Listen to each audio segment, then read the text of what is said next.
This is the Ultrarunning History Podcast. I'm your host, Davy Crockett. Thanks for coming. This is episode 168. In this episode, I will start telling the story of Old Sport Campana, the most popular ultrarunner of the 19th century, the clown of the pedestrian era. I recently released my new book on Amazon, The 6-Day Race Part 4, The Final Years of the Pedestrian 6-Day Race Era, 1888 through 1909. In it, I explain what happened to the 6-day race, why it stopped, and what happened to the fascinating ultrarunners of the 19th century. Get all 4 parts of this amazing history. Go to Amazon and search for 6-Day Race, Davy Crockett.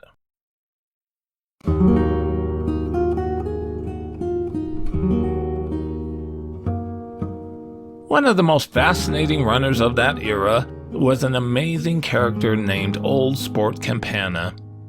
This is the first episode about his amazing life and running career. Peter Napoleon Campana of Bridgeport, Connecticut, known as Old Sport, was recognized as the most popular and entertaining clown of ultrarunning. It was said of him, quote, "Campana kicks up his heels and creates a laugh every few minutes." He was one of the most prolific 6-day runners during the pedestrian era of the sport.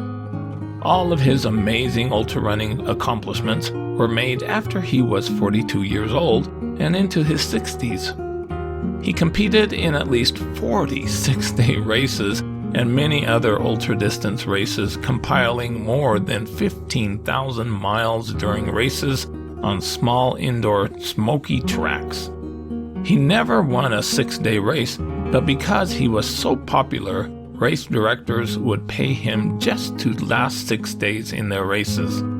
Admiring spectators would throw dollar bills down to him on the tracks during races. He didn't age well, lost his hair, had wrinkled skin from being outdoors so much, and people thought he was 10 to 15 years older than he really was. He never corrected them in their false assumption and wanted people to believe that he was very old. While he was well loved by the public, he wasn't a nice person. During races, when he would become annoyed, he would frequently punch competitors or spectators in the face. In his private life, he was arrested for assault and battery multiple times, including abusing his wife, and spent time in jails for being drunk. Campana was born in Petersburg, Virginia in 1836. His family came from France. When he was 4 years of age, he moved to New York with his mother, his father having died in North Carolina of yellow fever.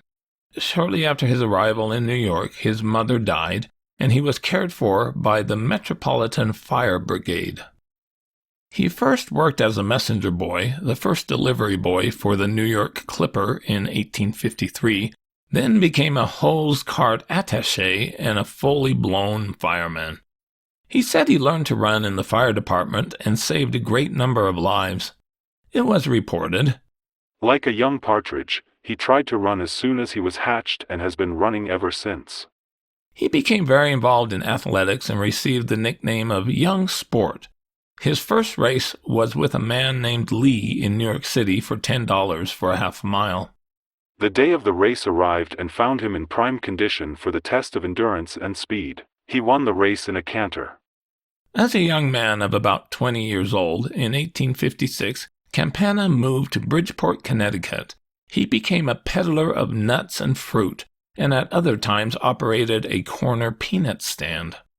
He soon became known in Bridgeport as an expert and fearless volunteer fireman and did good service at several large fires. He was always a fast runner and was noted for his courage and promptness of action in time of danger. In 1860, he lived in Philadelphia, Pennsylvania, again working as a fireman. He once challenged the entire fire department of the city to a half-mile race. The challenge was accepted. He won in 2.5 minutes. He competed in several races up to 10 miles and 1 mini. In 1863, Campana enlisted in the Civil War with the 114th Pennsylvania Infantry. He claimed that he fought at Gettysburg and lost a chase going after a Confederate soldier who had been separated from his company. After the war, he moved back to Bridgeport, continued as a street vendor and assistant foreman of No. 3 Hose Firemen. Over the next years, he established an excellent reputation, winning several races across New England. In 1875, he stopped a runaway horse team in the city, saving several lives. He was injured in the act and rewarded with a gold medal and a new peddler's wagon. The city wanted to hear his story and put on a ball for him, displaying his new peddler's wagon in the ballroom. At the largest ball known in the city, he was able to line his pockets with plenty of congratulatory money. But it was said, quote, "He is free with his money when he has any." By early 1878, he didn't have a great reputation around the town and was referred to as a loafer. He has been knocking around the street in a vagrant fashion for a year or more, doing nothing, and as he expresses it, sleeping on a clothesline, and only getting a square meal once a month. He became inspired by two men who walked 100 miles in Bridgeport. He started to train himself and was able to walk to Danbury, Connecticut and back about 48 miles in 12 hours. On another occasion he went out to Waterbury, 40 miles, and walked in, beating the milk train that distance, which showed either that he was a very fast walker, or that the milk train was short-winded. Campana, at the age of 42, wanted to break Daniel O'Leary's recent 6-day world record of 520 miles. At Bridgeport, everyone laughed when he announced his attempt. An ordinary observer would be deceived by his appearance, as the long, thin, wrinkled face is anything but an indication of the strong bone and muscle covered by his tattered apparel. His face is laid in deep wrinkles from the eyes across the cheeks, and these wrinkles only lose themselves under his ears. A prominent nose and merry twinkling black eyes give him a most comical expression, and his continued good humor and incessant jibing prove the first impression correct. On November 10, 1878, Campana began a solo 6-day walk and ran at Hubbell's Hall in his hometown of Bridgeport, Connecticut, in a 175 by 20-foot room on a cramped, slippery track 14 laps to a mile. The track, 4 feet wide, was on the 5th floor of a mercantile building and followed the walls of the room. It was made of sawdust which slid around over the wax dance surface. The ceiling of the room was only about 7 feet tall, which gave it a claustrophobic feeling. The room could seat or stand up to 800 people who paid 25 cents to watch, half of which went to Campana. He also sold photographs of himself at the door for 50 cents. They were very popular. Campana was about 5'8" and had a very slouching gait, without any style or grace. He carried his head usually either thrown away back on his shoulders or drooping lazily down on his breast. He makes an unpleasant jerky motion of both shoulders with each step. His most natural gait is a little dog trot from 5 to 6 miles an hour. They thought that his youthful costume made him look younger than he actually was. He wore a blue baseball cap, divided into sections, in baseball style, with white braid, a large red silk handkerchief about his neck, a red flannel shirt covered with an outer suit of white stuff, the trousers reaching only to the knees. Campana started impressively, reached 50 miles in 6 hours 55 minutes and 100 miles in 17 hours 35 minutes, claiming an American record, breaking Charles A. Harriman's recent record of 18 hours 48 minutes. He weighs about 145 pounds, is of rather slight build, and as wiry and gritty as an Indian. He has a slight swelling at one knee and at the ankles, but it does not perceptibly affect his gait. He underwent no preliminary training. No one supposed that he would last the day out. To say that Bridgeport is astonished over what he has done would be putting it mildly. He sometimes wore street shoes and sometimes slippers. He walked and ran in a pair of shoes that did not fit him. He lived on potatoes, beef tea, toast soaked in beef tea, bread, a little beef, milk, and tea. He kept 3 dogs in the hall, and one of them frequently walked with him. A short time ago, before the walk began, one of the best-known citizens of Bridgeport kicked one of his dogs and Campana blacked the man's eye. On day 5, at 443 miles, he was doing well despite his overuse injuries. A physician attended to him. His wonderful powers of endurance still astonish those who see him. He keeps O'Leary's record by him and seems bound to keep ahead of it. He was presented with a flannel walking suit by his friends and also received a number of fine presents, including several sums of money. At one point, he refused to walk another step unless a mirror was hung up so he could see himself. His aid station was a side room with a bed of straw mattress covered with a sheet and blankets, bottles, lemons, old shoes with patches, and little white dogs scattered around. The attempt got the attention of some of O'Leary's friends, who came to watch and became skeptical.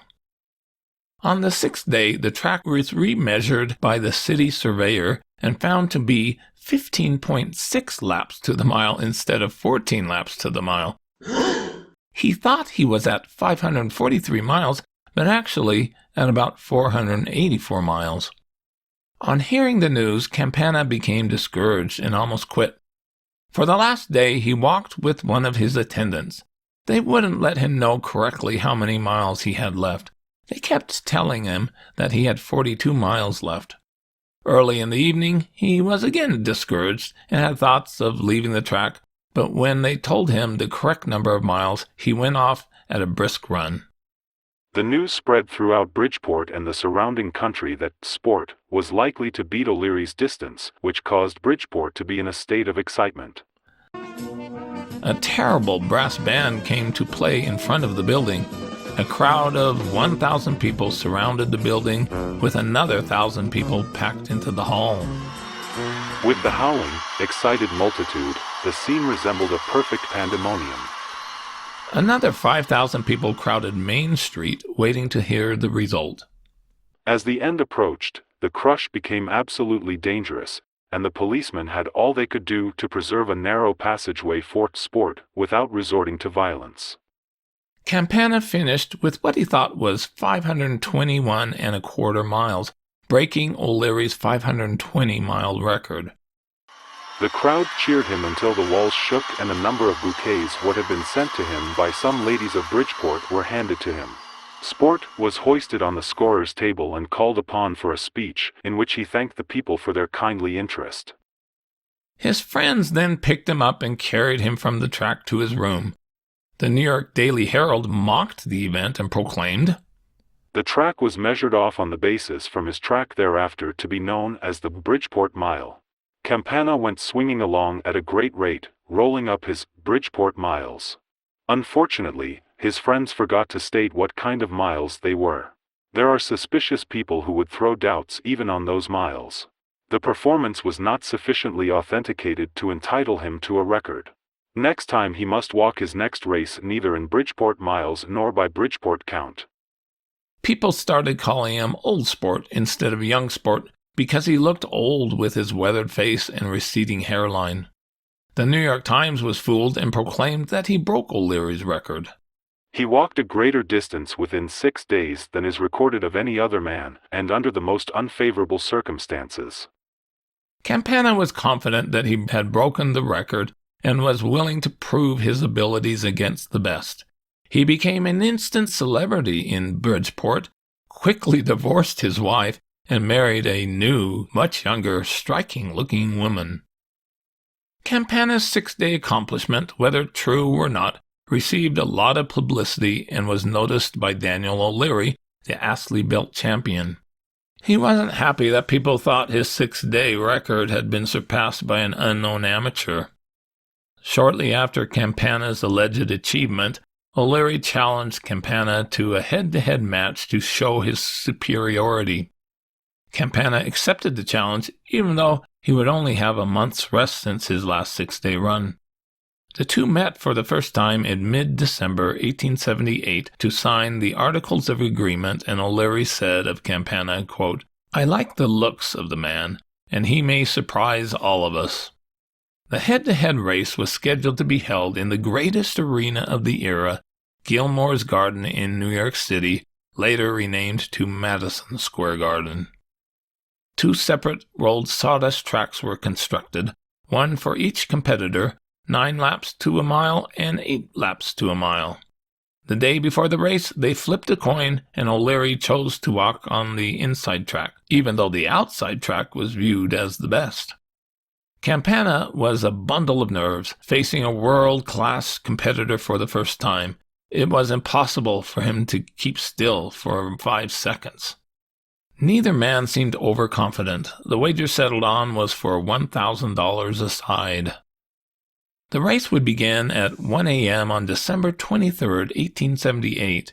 It was held with the same go-as-you-please rules recently established that allowed both walking and running. About 2,000 people braved the bad weather and witnessed the start. The garden was warmed by 13 furnaces and 4 great heaters in the arena. The 2 contestants were escorted by policemen to the start. O'Leary looked as fresh as a daisy. Sport looked worried and haggard. With his thin lantern jaws, long nose, and loosely jointed frame, he presented a striking contrast to his compactly built opponent. Away they went. Campana finished the first mile in 9:31. After walking a few rounds with evident pain, he stopped at the little wooden house, where he took rest and refreshment, and an attendant wet his knees with some lotion. This had the immediate effect of reviving him, and he started in apparently better spirits. He quickened his pace after the first hour. It was surprising to see so many from Bridgeport there cheering him on. Just 2 months before, the city considered him a, quote, loafer. They had chartered a special train with a brass band to come to New York City. After 10 hours, Campana had established an 8-mile advantage because O'Leary took a 2-hour break and suffered from a blister on his heel. Ouch! Campana walked and ran in a marked contrast to O'Leary. As a walker, Campana makes no pretension to form, and is only seen to advantage when he runs. When he descends from his trot to a walk, he seems to lose control of his limbs and goes shambling and halting along. Reporters quickly understood that he was an unusual character. He walked and trotted with body bent forward, arms hanging loosely, head turned in all directions, and looked as often backward as forward, at any person or object that attracts his attention. He is apparently the most loosely jointed, careless, happy-go-lucky fellow that ever appeared on a track in a public contest. He frequently answered back the remarks made upon his personal appearance by spectators. Campana paid careful attention to the scores and complained if his score was not promptly updated. Occasionally, he stopped to have a little argument with somebody who uttered an offensive word to offer to thrash the fellow. Yet, though his angry passions rose, nobody supposed that there was the least probability that he would get into a fight. They did not know the true Campana yet. After the first day, Campana held a surprising lead, 90 miles to 83 for O'Leary, who walked nearly the entire time with his tireless stride. They both agreed to take a 2-hour rest. During the second day, Campana left the track frequently, but only for a few minutes at a time. He was nearly always accompanied by one of his attendants, who kept a step ahead of him trying to spur him on. His dog trot degraded into a shuffle, in which he hardly lifted his feet from the ground and plowed through the sawdust. In the evening of the second day, his appearance was rather disgusting. His breeches slipped down so as to leave visible an expanse of dirty underclothing at the waist. In the evening, Campana left the track, reaching 150 miles, and looked as though he could not walk another step. O'Leary went into the lead at that point. On Christmas Day, it became very clear that O'Leary would win. Halfway through the week, about 40,000 people had watched the race so far. A New York Times reporter couldn't understand the fascination given by many toward the race. Thousands found a mysterious fascination in the place that compelled them to linger hour after hour, gazing at the contestants and yelling themselves hoarse over the mediocre exhibition to which they were treated. The clouds of dust and tobacco smoke that were so dense that from one end of the building the other was invisible made an atmosphere that was terrible to breathe and proved very distressing to the pedestrians. The Christmas crowd was very lively and drank lots of beer and strong liquor. Fights were of frequent occurrence, and many tattered and bloody individuals were marched off by the police, of whom a large force was in attendance. Campana suffered with a badly swollen knee. The cords of the leg were strained and so stiff that he could hardly bend the knee. His trainers said that his hard life and years of exposure and poverty had rendered him very liable to this difficulty, but that the stiffness could disappear at any moment. The Bridgeport crowd became disappointed with his progress and, quote, carried home most of the money they brought down to wager on sport. Campana told a friend that when the race ended on Saturday, that they would find him on the track, alive or dead. New York City had hoped to witness an impressive high-mileage walking match, but they were disappointed, and it was referred to as a farce. By day 4, Campana wasn't doing well. The poor fellow presented a pitiable sight as he shuffled around the track, staggering as he walked, having a man on either side, apparently ready to catch him if he should fall. At times the crowd taunted him, provoking him to strike a spectator.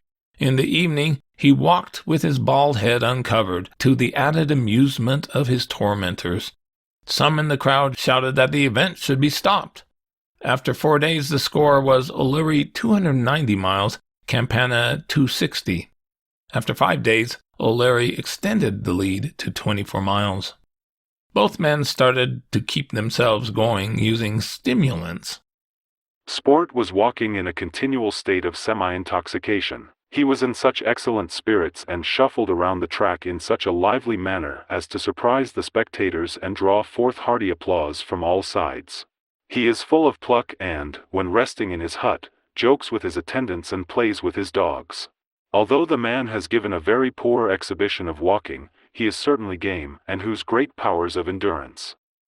Campana was a mess on the last day. Livid rings were under the eyes and great seams that seemed conduits of woe and weariness ran downward past the corners of his mouth. Shouts of "Old Stag" and "Old Sport" instead of "Young Sport" were yelled at him so often that they seemed like guns at a funeral. One man yelled, "Crawl along, old blue fish." Campana saw the fellow, suddenly stopped, and was about to strike the offender, but there were too many bystanders. O'Leary suffered from terrible blisters on his feet and didn't dare take off his shoes for fear he wouldn't be able to put them back on. He was greeted by cheer after cheer. In the end, O'Leary reached only 400.5 miles to Campana's 357 miles. O'Leary commented that Campana was a wonderful, plucky man who was attended to poorly for the first 2 days of the walk, that a doctor had wrapped his leg too tightly. O'Leary said, quote, "I have great respect for him. He must have suffered intensely." When asked if Campana was too old to be a professional walker, O'Leary said, quote, "I do not attribute his failure to old age. Mark my words, he'll surprise people yet." Campana was interviewed by reporters with 2 dogs near him. The air was thick with the heavy odor of liniments. He gave some blame for his poor performance on shoes provided by O'Leary's shoemaker that didn't work at all. He implied it was a put-up job purposely designed to make him fail. He was also suspicious that the doctor may have wrapped his leg too tightly on purpose. A week later, William Caulfield revealed that Campana's world record set back in November at Bridgeport, Connecticut, had been cheated. Caulfield was a timer in the event and admitted that he had credited Campana an extra 20 miles every morning and ran 10 miles for him each night while Campana was sleeping. A witness signed an affidavit that 10 extra miles were given to Campana on the last day to help him reach 521 miles before time ran out. Campana never denied the charge. O'Leary would have never run against him if he had known that he was a fraud and pretender. The press was not kind to Campana. Campana proved an utter failure as a long-distance walker, and was of course, like all of his kind, ready with excuses for not having done what he promised. The truth is that he is an old, played-out man, whose days for tremendous exertions have long since passed. Campana received about $4,000, valued at $126,000 today, from the race against O'Leary. Within a couple weeks, he bought a new house in Waterbury, Connecticut, and furnished it luxuriously. After moving in, his new wife, Jenny, pressed charges against Campana for beating and choking her, but they were reconciled. On his right leg, he had her name tattooed, Jenny Dalton Campana, within a wreath. Old Sport Campana would win back the spectators of the sport. He was just beginning. Stay tuned for more about Old Sport Campana.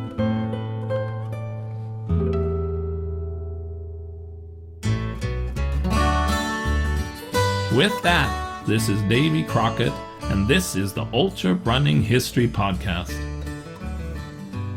I hope you run fast and far, enjoy life, get outdoors, and most of all, stay safe and don't take unnecessary chances.